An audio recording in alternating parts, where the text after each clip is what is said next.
everyone. So I'm the last thing standing between you and lunch. And fortunately, all I have to cover is how to transition the entire ecosystem.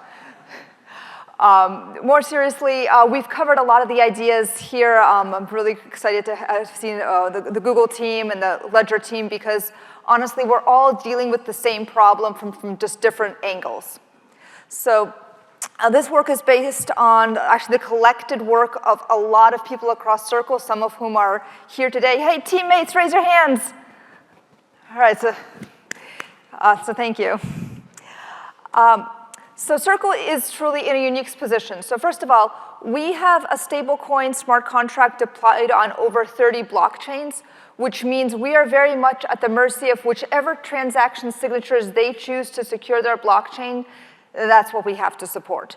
They get to choose the signatures, they get to choose their transition timelines.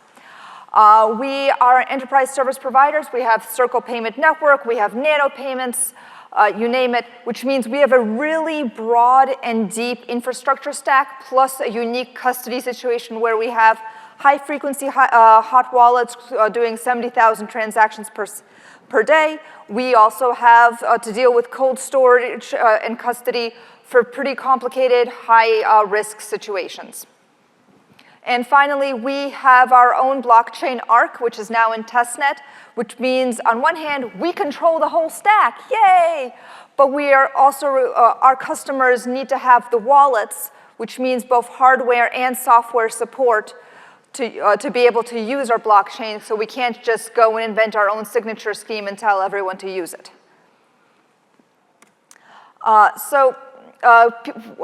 We've seen a lot of graphs about the state of cryptographic research. One of the contributions we want to make to the community is actually release a website which tracks the progress of quantum crypto research. So the red line up here is showing how many logical qubits it takes to break ECDSA, which is the Ethereum and Bitcoin signature. Now, as we all heard today, logical qubits is not the whole story. We also have the Toffoli gates, but it is a big part of the story and kind of gives us an idea of where we are. And where we are is about 124, which is a 65% increase since Shor's algorithm came out. We also have the blue line, which is basically tracking actual milestones of actual quantum computers, saying, okay, this is how many logical qubits we can do today. And right now, you could literally go and rent a quantum computer on Amazon and run your own quantum program. So given the whole issue of the Toffoli gates and just general estimates, regulations are telling us to transition by 2030. A lot of the industry is moving faster and targeting 2029. That's definitely where Circle is today. We want to be at least quantum secure everywhere and then working in hybrid mode by 2029. And finally, something I do want to point out, those little blue dots, they're not just dirt on the slides. That's milestones that different labs have said that they intend to achieve. So when we're tracking quantum computing, we're no longer tracking a theory or science fiction. We're actually tracking the next engineering milestone. And so if you use the QR code, you could actually find our website, which we've released. Okay, so as covered by a lot of everyone, the entire blockchain stack is exposed. Everyone knows about transaction signatures. The consensus algorithm is at risk. If you dig down deep into the stack, this is where we are at Circle are also very concerned, is we have a lot of dependencies because every time we have validator nodes talking to each other, we're finding the same cryptographic open source libraries being used. And the question you always have to ask, who owns these libraries, who's going to upgrade them, and what do we do if they don't? So, because the open source free riding problem is about to hit hard now. Harvest now, decrypt later. So mostly people talk about it in the context of, oh, I don't want my recipes revealed. I don't want my Solana private transactions revealed. The concerning thing for us at Circle is actually there are a lot of key encrypting keys which will become revealed. And when you have a pretty big infrastructure stack, it's not enough to just upgrade all your algorithms and to rotate your keys. You have to do it in the right order. Otherwise, you basically get this chicken and egg problem because, yes, the crypto is secure, but the keys have leaked. So you have to basically be very smart about what you upgrade when and in what order. Since this is an infrastructure problem, a big part of the solution is literally to scan your entire code base using AI, there's a lot of dependency trackers, tools that you can use, identify all the vulnerabilities, and then figure out who's responsible for fixing them. Basically, and it really is an infrastructure planning problem. This is not as much as a cryptographer comes up with a clever algorithm problem. So it has to be part of the secure development lifecycle, and it has to be in there now. So we've talked a lot about different trade-offs in choosing different algorithms. I'm just thinking like what I want to cover without having to duplicate what everyone else has covered today. And I think the big thing I'm going to focus on is, first of all, is probably interoperability, where we have a huge chicken and egg problem where everyone is looking at Ethereum and everyone is looking at Bitcoin to see what signature they're going to choose.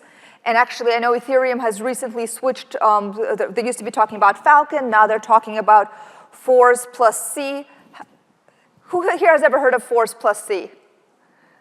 All right. Somebody has to build the hardware to support a hardware wallet to support it if that's a signature that gets chosen.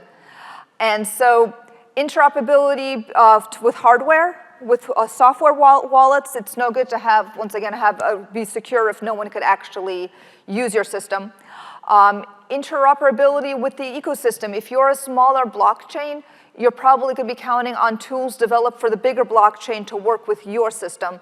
And so while we're all looking for security, looking for the ideal solution, we also have to keep an eye on interoperability and just talking to each other to make sure we all land in the same place. And landing in the same place is going to be tricky. One of the favorite things we like to do in the blockchain ecosystem is we choose a signature, and then we say, I'm just going to change it a little bit because I don't trust NIST, or I think there's a faster hash function. And if you just take the two main signature schemes, which are standardized by NIST, SLH and MLDSA, then you add Falcon, then you add the signature that Ethereum is looking at, and then you add all the different hash functions we have, and these are just ones I was able to fit on the screen. There are many, many more which are being used actively. You could easily get 20, 30, 100 different signatures, and we're not going to get hardware support for all of them. We're not going to get even software support for all of them, not right away at least. The other challenge that we are facing is that secure custody often requires putting things into cold storage. The way cold storage works is it's an air-gapped machine sitting somewhere in an underground bunker or at least a secure location, and then you have 3, 4, 5, 7 of them. And in order to sign any one transaction, I have to send someone physically to cold storage. And so, and I have to send, and usually we want to have 2 out of 3, 3 out of 5 signatures. So we have multiple people going to multiple locations. And a lot of these algorithms require multiple rounds of communication. And so there is a problem with a lot of these. The signature scheme cryptography has matured. The threshold signature scheme cryptography has not matured nearly as much. We have efficient now algorithms for MLDSA, and I just heard someone has come up with something for Sphinx. I'm trying to track down the citation. But it's still very early stages. And once again, at least for Circle, we are on over 30 blockchains. If everyone is implementing their own signature, we then have to implement a threshold signature for them. It becomes almost infeasible. And at least at Circle, we are seriously looking at doing on-chain multi-signature smart contracts as an alternative. So at least we're supporting the signatures, but we don't also have to then write threshold signature implementations on top of that. All right, switching to post-quantum signatures, transitioning a blockchain, will cut down throughput by about 50%. BNB Chain, who I believe is hosting an event during a part of this conference, did an experiment, and their throughput had a 50% hit. If you're trying to have a global financial market sitting on your blockchain, throughput is critical. All right, so how is Circle approaching it? We are basically divided this transition very much in 3 phases. We are gonna, right now, kind of in readiness phase, where we are trying to do everything we can. We have deployed a post-quantum signature onto our testnet so that if you want to, you can verify transaction signatures. We are busy securing all our underlying infrastructure. It's the stuff that you can't see. So I don't know if you guys know, but half of all internet traffic today is already running in post-quantum. So if you open up Google Chrome, you're browsing in post-quantum secure mode. Nobody even knew that the transition happened because TLS only has to do the handshake once, and then you're just doing efficient connection. So in the beginning, we just change everything we can, which doesn't affect everyone else. Then you start making the difficult decisions, choosing your transaction signatures, choosing your consensus algorithm signature, and that affects everybody. And you have to operate in hybrid mode because not everyone's going to be able to jump and transition with you. So you have to actually operate your chain with 2 signatures at the same time, and eventually you throw the switch. All right, so now I'm going to kind of talk about 2 little landmines that we're all going to be facing. One, I haven't heard people talking about as much, so if you take anything home with you, please take this, actually.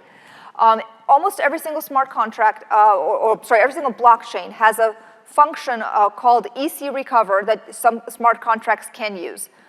EC recover is literally EC DSA, which is hard-coded into your smart contract.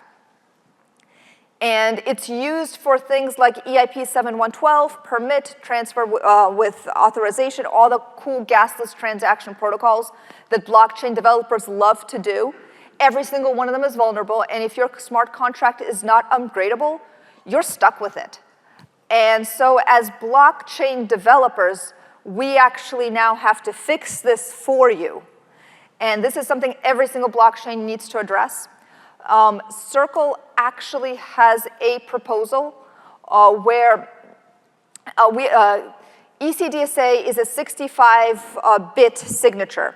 That's way too small to hold any of the quantum signatures. Falcon is the next smallest, which is, in other words, it's 10 times as big. And then it gets bigger and bigger and bigger. But what you can do is reinterpret these signatures as basically pointers to look up the public key, look up the signature, and then basically keep the same API. So the smart contract keeps the same code. It just now functions using post-quantum signatures under the hood. So it's a hot fix that every single blockchain can push to itself to enable the smart contracts keep running. It's just the users of the smart contracts can now switch to post-quantum. All right, and the other big one is account recovery. So basically, what do we do once we have quantum computers and it's no longer valid to simply say, well, I could do an ECDA signature to recover my funds? Now, this is both a technical problem and a legal problem. And the legal problem actually has a huge body of law already behind it. So if you have a regular bank account and you just stop using it, your bank will basically have to treat it under the laws of Eschiat, and I'm a cryptographer, not a lawyer, so I'm sure I butchered it. But just because I can't pronounce it doesn't mean it doesn't exist. These laws literally govern what do you do with abandoned funds or dormant funds. So every state, every country has laws about this, and they basically govern what do we do. So when we say we're going to disable one way of accessing your funds, just like if we disable your password, doesn't mean you lose your entire bank account, and we get to donate it to the charity of our choice. Same way, if we disable your ECDSA key, doesn't mean you lose ownership of your funds. We just have to figure out a way for you to prove ownership of it so that we could give it back to you. And then there are rules about how long we have to hang on to it, when it gets transferred to a trusted custodian, who that trusted custodian is. And so the question is, how do you prove ownership? We at Circle have kind of thought about this a lot. A lot of these accounts are actually generated using something called seed phrases. I'm sure some of you have seen it.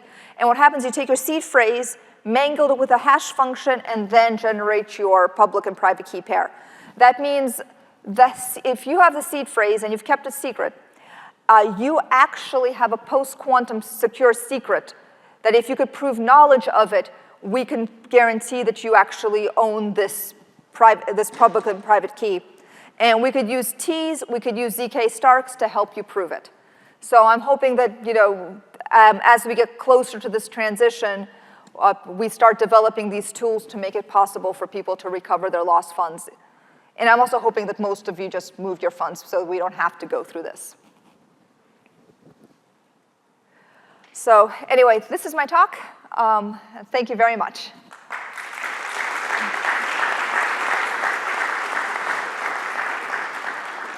Great, thank you, Mira. We have time for a question or two.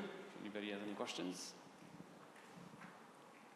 So in some sense, Circle is kind of stuck, and you have to wait until the blockchains to do their thing, and then only then you can kind of become secure yourself. No, I would say the opposite. We are going to be talking to everyone, but say, for example, if Ethereum chooses something, and we know from talking to them that they've chosen something, we could implement it faster because we don't have to go through the whole process that they have to get approved. Yeah. So you can move faster. We can move faster, but at the same time, we do want to move with everyone as opposed to end up on an island by ourselves. Yeah, makes sense, makes sense. Yeah, very cool. Thank you for doing all this effort.